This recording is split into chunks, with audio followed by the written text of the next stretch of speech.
दो बेलों की कथा के प्रश्नोत्तर लेकर आए। पहला प्रश्न है, कांजी हाउस में कैद पशुओं की हाजिरी क्यों ली जाती थी? कांजी हाउस में लावारिस पशु कैद करके रखे जाते हैं। कांजी हाउस का चौकीदार पशुओं की हाजिरी लेता होगा ताकि पता चल सके कि कोई पशु भाग या मर तो नहीं। अगला प्रश्न है, छोटी बच्ची को बैलों के प्रति प्रेम क्यों उमड़ आया? भैरों के घर में एक छोटी बच्ची थी जो अपनी सौतेली माँ के अत्याचार झेलती थी। बैलों पर अत्याचार होते देख उसे अपना कष्ट याद आ जाता था, इसलिए उसके मन में बैलों के प्रति प्रेम उमड़ आया। अब अगला प्रश्न है, कहानी में बैलों के माध्यम से कौन कौन से नीति विषयक मूल्य उभर कर आए हैं? उत्तर है, कहानी में बैलों के माध्यम से निम्नलिखित नीति विषयक मूल्य उभर के आए हैं। पहला है सीधापन एवं सहनशीलता। दूसरा, स्नेहपूर्ण व्यवहार। तीसरा, स्वतंत्रता। चौथा, प्रेम पूर्ण व्यवहार एवं सहयोग। अगला प्रश्न है, प्रस्तुत कहानी में प्रेमचंद ने गधे की किन स्वभावगत विशेषताओं के आधार पर उसके प्रति रूढ़ अर्थ मूर्ख का प्रयोग न कर किस नए अर्थ की ओर संकेत किया है? उत्तर है, प्रायः लोग गधे को मूर्ख के संदर्भ में प्रयुक्त करते हैं, लेकिन मान्यता है कि गधा बहुत ही सीधा जानवर है। वह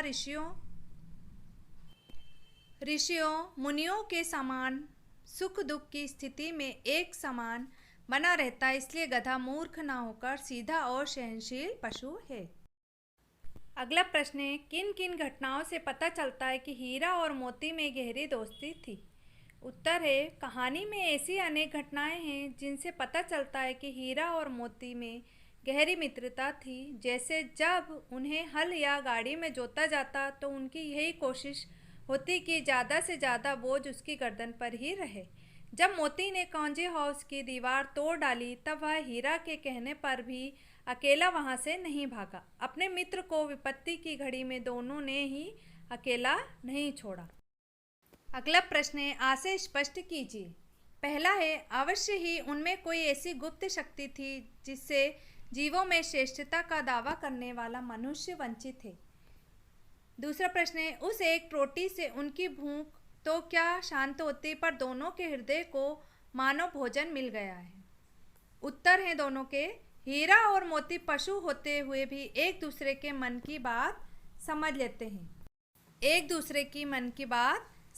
हैं। लेखक को लगता है कि मनुष्य श्रेष्ठ जीव होने का दावा करता है, किंतु वह इस शक्ति से वंचित है, अर्थात मनुष्य अपनी बात को बोलकर समझा जा सकता है, किंतु वह ना तो दूसरे की बात को समझता है और ना ही दूसरों की भावनाओं की कदर करता है। वह जान कर भी अनजान बन ना रहता है। दूसरे का आंसर है, गया के घर में हीरे मोती पर अत्याचार होता था।